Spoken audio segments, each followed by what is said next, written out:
please subscribe to the Books on Toast channel and wait for this pandemic to get over with us. Please subscribe, please.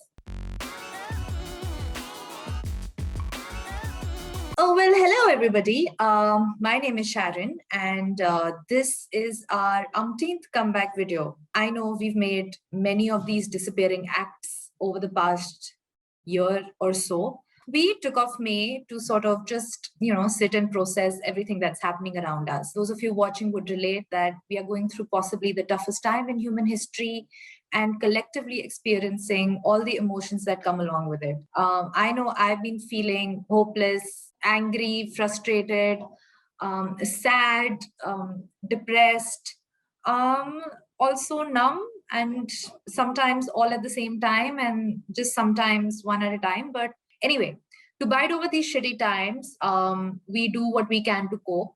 And my coping mechanism has been reading junk like demon erotica or watching shitty reality TV or chocolate cake. But something was very different this time. Whatever I was doing wasn't helping. It was actually just pushing me deeper down into this spiral of depression, and I just could not pull myself out of it. Don't get me wrong. I mean, I'm surrounded by loved ones. And even though a few of us have fallen ill and recovered, just everything that was happening felt like it was nothing that we could control. And it just sent me into this really bad phase in my life. And this year itself, I went through my second wave of a reader slump. I could not read. And I realized that what I was doing was actually distracting myself from what I was truly feeling. And I realized that I need to stop doing that and face my feelings head on. I needed to learn how to grieve. And I read about 4 books that I want to talk to you guys about that are helping me process grief and loss. And I want to tell you, while you are listening to this video or even watching it, I would really like you to take a piece of paper or maybe a book. I use this book. This is my personal feelings book.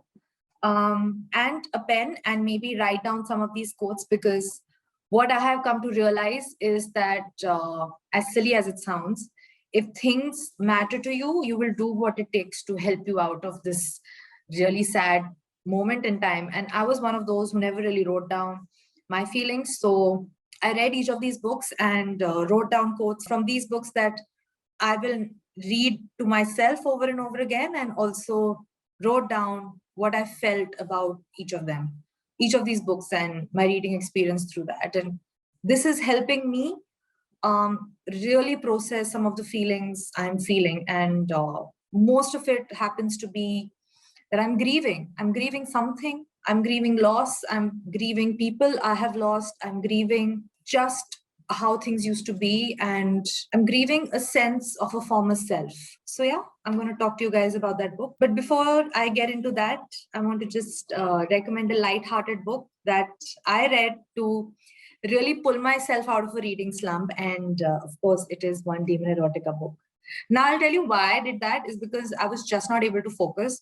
I would read a page and reread it a few times just to understand what I was reading, because I was just so distracted in my own thoughts and with my own misery that I was just not able to concentrate. And that made me feel even worse, because I've been a reader all my life. So the fact that I couldn't read made me feel even worse about myself. So I used this book as a stepping stone towards getting into reading for healing, So you can read whatever you feel like, but this book really helped me out of a really bad reading slump. And this book is, of course, Demon Erotica. It's Dark Demon by the queen of Demon Erotica, I might add, Christine Feehan. And of course, this is the love story between a vampire hunter and a demon. So it's beautiful, okay?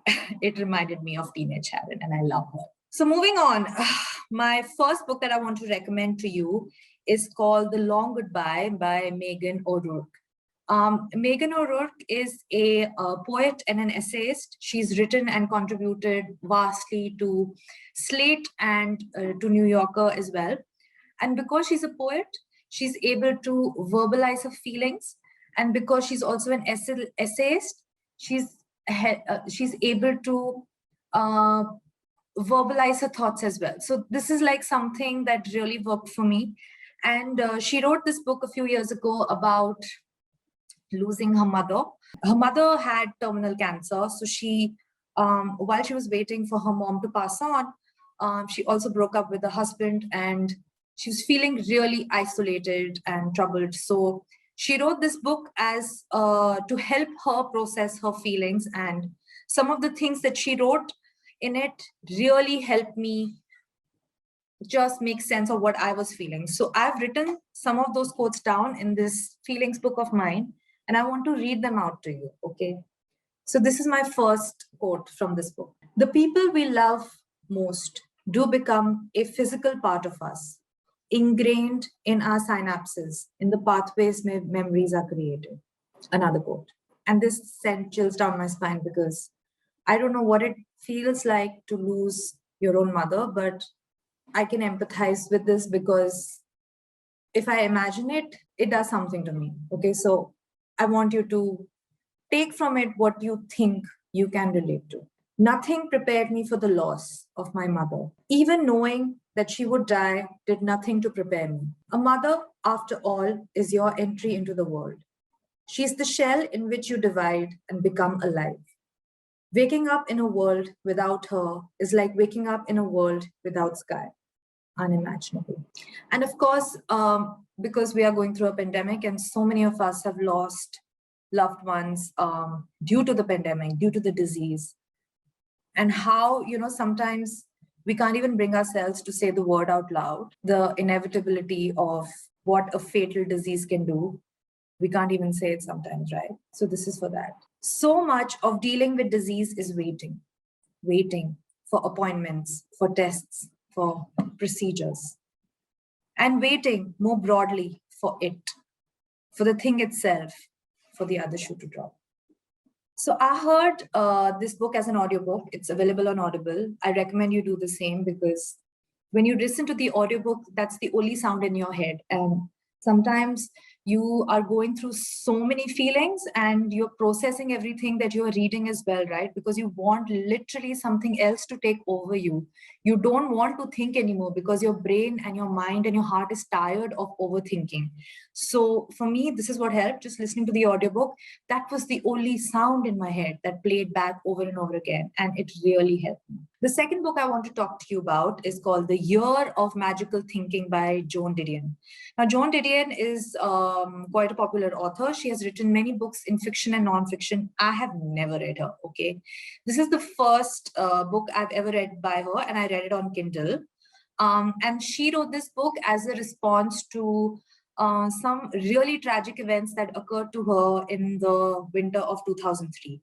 Between Christmas and December, she witnessed her only daughter fall privy to a really strange viral that got her into the hospital, and she was induced into a coma and put on life-saving drugs. And while she waited for her daughter to recover, she lost her husband to a heart attack just a few days before New Year's Eve. So, within a week, her life altered. So this book she wrote, The Year of Magical Thinking, is the year after.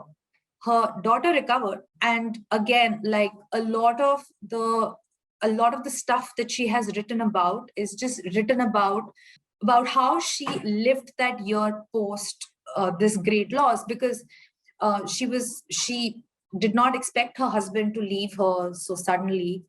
And there was no closure. So she wrote this book as a means to seek closure. Not that that can ever come, but this is her attempt. And I want to again read some lines to you.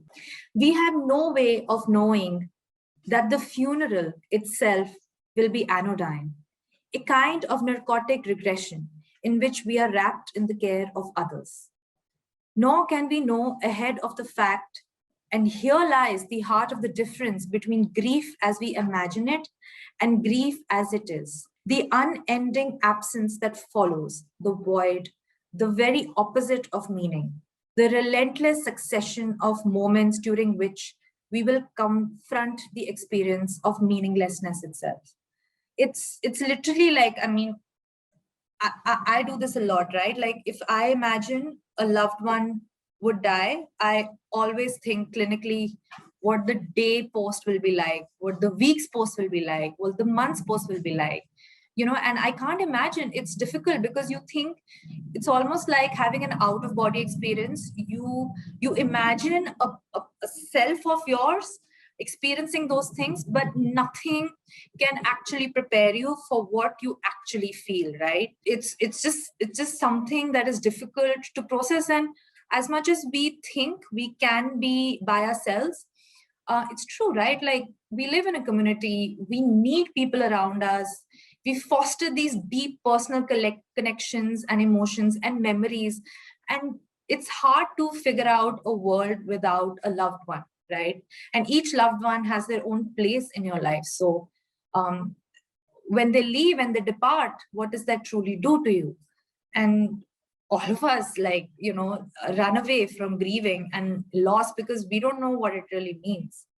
And this particular passage and this particular book, The Year of Magical Thinking, really helped me figure out and maybe process my own grief in my own way. The third book I want to recommend is fiction. It's Norwegian Wood by Haruki Murakami. Now, this book has meant a lot of things for a lot of people. Some of its main themes are the fact that it paints a picture of 60s Japan. There is some liberalization. This is the era of baby boomers who were coming to grips with a post-war Japan and trying to solidify their place in the world and coming up with these new societal structures in which they could live, you know, having sex outside marriage and, you know, having money to live by themselves, living independently in apartments. So it led to a period of great solitude for a lot of people because suddenly there was a big shift from family systems to independent systems. What I really want to talk about, how this book really explains grief, is it explains the aftermath of what happens when you lose a loved one and what happens to the lives of those the loved one leaves behind, you know. So at the very base of it, it's the story of two people, Toru, the male protagonist, who's also the narrator of the story. He is a student who's, you know, just graduated and finding his place in the world. He lives living independently, leading a somewhat mediocre life, you know, like has a regular basic job, is somehow very attracted to women who are independent and fiercely strong and dominant, and has a series of affairs with all of them. And he's desperately in love with this other person that he's known from childhood, called Nako, who was dating his best friend. And the thing that connects the both of them is that their best friend, Toru's best friend, who was also Nako's boyfriend and lover, commits suicide. Both of them are affected in very different ways because of this life-changing and life-altering incident in their lives. Something about this deep personal sadness that only Toru can understand, because he kind of feels a part of it too, attracts Toru to Nako. So it's their journey really. And again, like there is a lot of grieving and a lot of loss in the book, and it is because it is through the experience of these two characters, you can relate to it better. So I reread this book. I read it like long time back. It's one of my favorite Murakami's, and I've never really understood why. I mean, it's a basic story.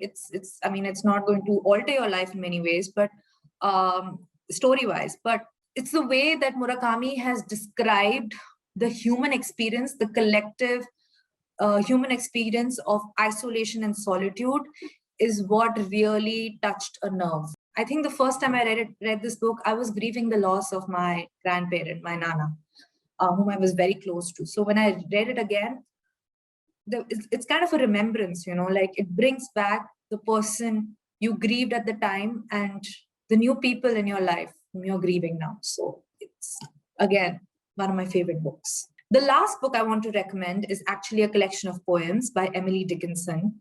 For those of you who don't know, Emily Dickinson was a 19th century poet. She never really earned any fame during her lifetime. In fact, all her works were published posthumously after she died. And she has written a lot on grief and loss. She lived a pastoral life, and she was a misunderstood girl in her time. All her peers were, trained to not be educated, but learn everything about household work, get married, move on, to their own lives. And she just somehow felt that she was cut from a different cloth, and she lived all her life with her own parents. And even though she had a very dysfunctional relationship with her own mother, she grieved her loss the most. Her most famous poem, of course, is Because I Could Not Stop for Death, He Kindly Stopped for Me. But this is not the poem I want to talk to you about. I want to talk to you about the poem that I'm going to read a few verses of. It's called I Measure Every Grief I Meet. I measure every grief I meet with analytic eyes. I wonder if it weighs like mine or has an easier size. I wonder if they bore it long or did it just begin. I could not tell the date of mine. It feels so old a pain. I wonder if it hurts to live and if they have to try and whether they could choose between. They would not rather die.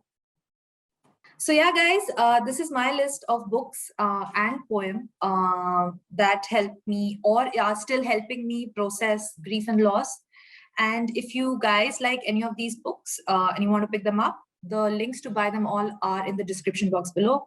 I've chosen an audiobook, I have chosen a Kindle read, I have chosen fiction, and I have chosen a collection of poems. You can choose to pick up whichever you want, or if all of them you want, but definitely do try penning down some of these quotes that you really connect to, because they will help you at your downest, right? If you reread them at a later point, maybe even a few years from now, if not immediately, post, because they help you understand who you used to be. And what I've understood about grieving is that you can never get over somebody or something that you have lost.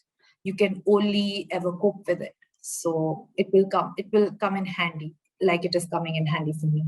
So yeah, so if you guys are reading anything, or if you have read anything that is helping you with coping with your grief and loss, please tell us in the comment section below, and we would like to pick those up as well. It's always better to sort of make a list which is yours and ours together, because we are in it together. Okay. And please don't forget to subscribe to the Books on Toast channel. If you like this video, please give us a thumbs up. It really helps us move along. And share this video with your friends. Share this video with your friends, even those who are not readers, but really want and are struggling to figure out how they can process their own grief and loss. Okay, stay safe, get vaccinated when you can. Hold your loved ones near and dear. And yeah, stay safe. Love you guys. Bye.